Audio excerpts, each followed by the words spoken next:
everyone, we're here to announce the squad for the upcoming Portugal and Armenia World Cup qualifiers. We'll start with an address from Heimir to do an update on the squad for the two matches. Yeah, just first the injuries to our kind of normal squad. 90, Jason Knight has a groin injury, most likely 4 or 5 weeks. So he is doubtful for this camp. Of course, out for this camp, but doubtful for next camp. Same with Matt Doherty. He has been having a fracture in his wrist, so he did an operation 2 days ago on it, and is going to miss probably same amount of time for 4 or 5 weeks. Hopefully, they will be in tension for the November camp, and then in his last game, Bosun Global tore or pulled the hamstring, so he is again out for 4 to 5 weeks as well. Tough to lose him. New players in. Seamus Coleman, to answer that question, is always the first question in this press conference. And we've said we've been criticised not picking him, and probably will be criticised picking him. Like before, he hasn't played much, but he has played 2 League Cup games. And we have said before, his numbers are good, and we know he is fit, and he has always been ready to play and would do everything for his country. So happy to have him. He is in for football reasons, but of course he will bring experience, and he will bring leadership skills into this squad. Missing Robbie Rady and Matt Doherty takes a lot of experience away from the squad, so it's good to have him. And Johnny Egan as well, called in, brings in quality, brings in experience, and brings in leadership. So two senior players called in to help us in that area as well. New player Will Smallbone started playing again. I've seen him play, looking good, and he will bring quality to us as well. Jason Malombi comes in. Has been obviously with us before, even though he wasn't in the last camp, playing every game for West Brom. Festi Aboselli comes in again as well. He's now playing more or less every game for his club, Başakşehir, and playing well in Turkey, so good to have him back. And we add Troy Parrott as a 24th player in the squad. He is coming back from injury, just started training. If everything goes well, he will be in the squad and hopefully get some minutes on Sunday. So we will take him into the squad, not planning to have him in the squad against Portugal, but hopefully we can add him into the squad against Armenia. So that's more or less the squad, and hopefully I've answered some of the questions you planned in your head with this. Thanks. We'll start with the live press conference now. So we will be doing a daily section after this, and then a Sunday section afterwards as well. If you want to ask a question in this press conference, raise your hands and we will get started. We'll start here. Thank you. Hey, Mayor Mark said one from BBC. Before I talk football, I just wanted to talk about you. The last couple of weeks kind of been easy for you. How are you? I'm okay. This is the life. Sometimes it's positive, sometimes it's negative, and you just need to adapt to whatever mood there is, and keep on your job. The thing is that we've had a project in our hands. We were feeling really good with it until Armenia. So should we make one game affect what we are doing and how we are working? Absolutely not. We continue to have belief in the squad, and we'll continue with our work. And yet, you pick up a point at home, you lose on the road. You're 2 games into a campaign, and it feels like that Armenia game might yet define it. There's a clamour across social media that there's some mainstream media saying it's all the manager's fault. He's a dead man walking. They're calling for your head. Has that surprised and disappointed you, or could you have anticipated that? Obviously, that disappoints. That hurts. You know, that's normal. That disappoints and hurts. Could I have anticipated that? I don't know. You know the media here better than me. But no, definitely it hurts. Two final ones from me. Do you regret taking the job, and do you have absolute confidence that the FAI and its CEO has absolute confidence in you? He says he has. Yes to both. Ed Leahy, please. Thank you. Heimir, I suppose we spoke a lot about leadership in the squad ahead of the last games. Club leaders, squad leaders, dressing room leaders. Why do you think that leadership didn't show up on the pitch?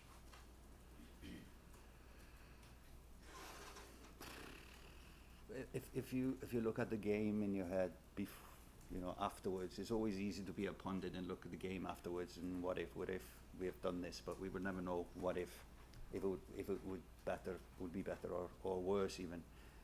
But if you look at the game, we started the game well, so we had 2 golden opportunities to score in the first 20-25 minutes or something, saved on the line, and a good shot from Jack Taylor, probably a penalty there, etc. So goals tend to change games, and didn't come for us.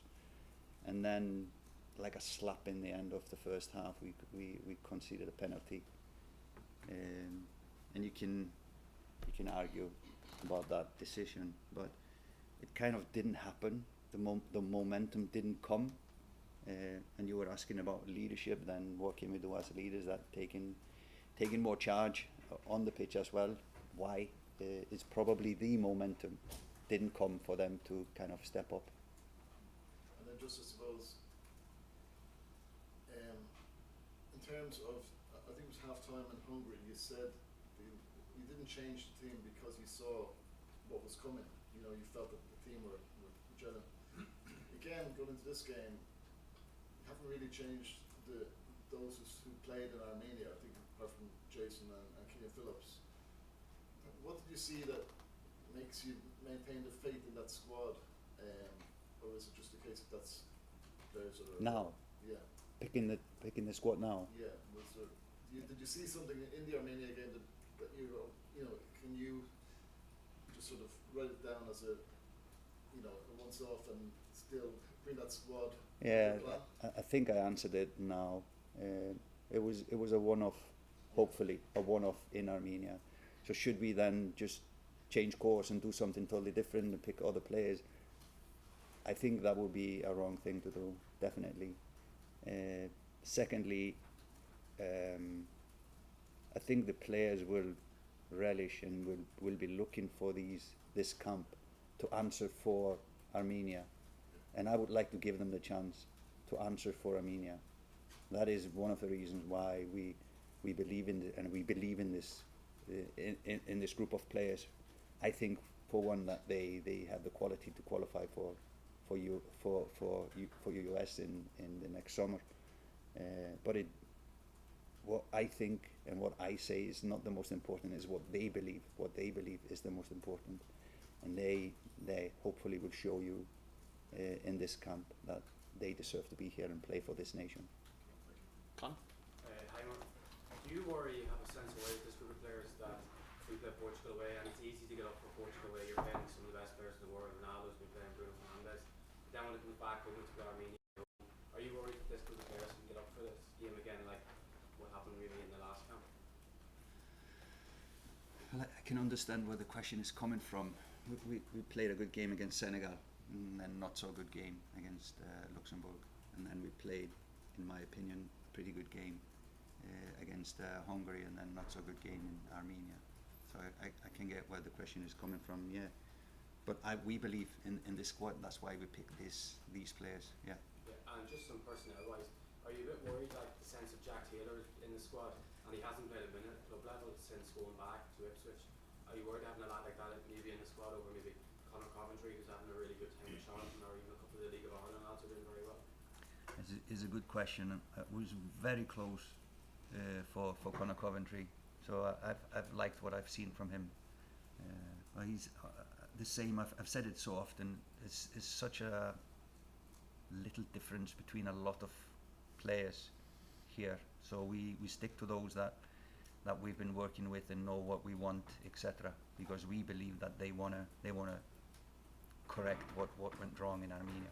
And is there any other players that you think are on the verge of maybe breaking in the squad, like a Conor Coventry, that have impressed you over the last 2 months or so since the start of the season?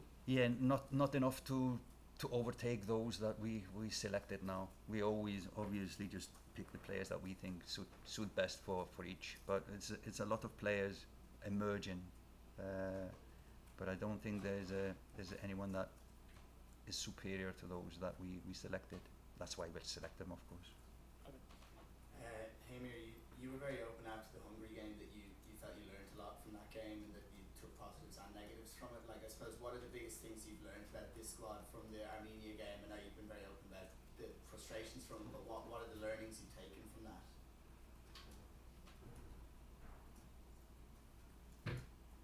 That's a good question. I might need to come a little bit later to answer that one now. What I've learned is just we getting to know the individuals more and more every game. We're learning about the team every game. We're trying to fix what we think needs to be fixed, probably more than we thought in the beginning. But this kind of vulnerability and instability is the thing that we need to try to correct. We're now calling in experienced players, so hopefully they will correct some of these things and keeping us sharp the whole game and 2 games in a row. So maybe the vulnerability is that what is the thing that we need to correct the most. And like getting to know the personnel and kind of correcting that instability, is that part of the thinking behind bringing John Egan into the squad again for the first time in a few years? Yeah, so I only spoke to him once when he was injured. I think we met him in Burnley when he was there after a game. But both Paddy and John know him from the past and speak highly of him as a person and as a leader, etc. But I watched him play, and he's a good player, and that's the reason why we pick him. But everything else is a bonus. Heimir, in the last camp, you, your coaching staff, your players came out and spoke very positively and saying that we're on the cusp of qualification and we want to go and kind of go and qualify for a major tournament. That looks like it's over now. Do you regret that kind of positivity and that kind of, because the fans are kind of fed up of, I guess, being let down once again? So the question to me is, do you regret that kind of positivity? no, absolutely not. Like I said before, now I believe in this squad. I believe this squad has enough quality to qualify, and the reason being is I have had squads with less individual quality than this one qualifying for World Cup and Euros as well. But yeah, so I don't regret saying it, because that is what I felt, and I always try to be honest in what I'm saying. This is what I felt, this is what I say, and I can understand the people if they are fed up with having expectations and not succeeding in them. But it's far from being over. Far from being over. We need good performances in this camp, and even 3 points will keep us alive for November. It can go down to a goal difference, the second place. So definitely it's not over. So nobody should be disappointed at this stage. Yeah, and just I suppose the team is full of Premier League quality, but Evan Pearson up front at Roma. Why aren't the players with lots of quality performing on the international stage for the national team? I wouldn't say there's a lot of Premiership qualities. We don't have many players playing the Premier League at the moment. So if they would have Premier League qualities, they probably will be playing in the Premier League. So we have good qualities, but if we compare us, for example, to Portugal, almost every player is playing Champions League every week. So it's a difference in the level we are playing, but still we can have a good squad, a good team, and we can have a good team performance, whether somebody else will have more individual qualities than us. Tony? Heimir, not many players are playing in Europe either, but there's a couple of Irish clubs in Europe now. Josh Honan was in the last squad. Matt Healy has been spoken about by his manager, Stephen Bradley. Did you consider any players from Shamrock Rovers or Shelbourne? They were not like the next ones in, to be honest. There's always a lot of players in contention, so we have a big squad. We're watching a lot of players, and I think as I've said so many times, the League of Ireland is improving all the time, and with 2 teams now playing in the Conference League, it will so much help the league, not only this year but in the future as well, and more players will come into contention of being in the squad just for playing a longer season. Only that will help them. But Honohan in particular was in the squad, and he offers a left-sided option. Yeah, so we call in O'Dowda, who's been playing really well in Europe as well, and in a good league in Peniswaro. So between them, we selected him, and now we took Seamus on the right side. So again, they for me it is obvious that there was more quality there. Any further questions for the live? Can I just do one No. clarification? Okay, One well, clarification, if you don't mind. All it is, I'm pretty sure you heard what you said when I asked you the 2 questions about do you feel you enjoy the sport of the FAI and do you have any regrets about Sorry, You no, said no, yes, no yes, regrets. I- Sorry. Yes, I mean, no. Yeah. Thanks, Sorry. guys. Thank you. Appreciate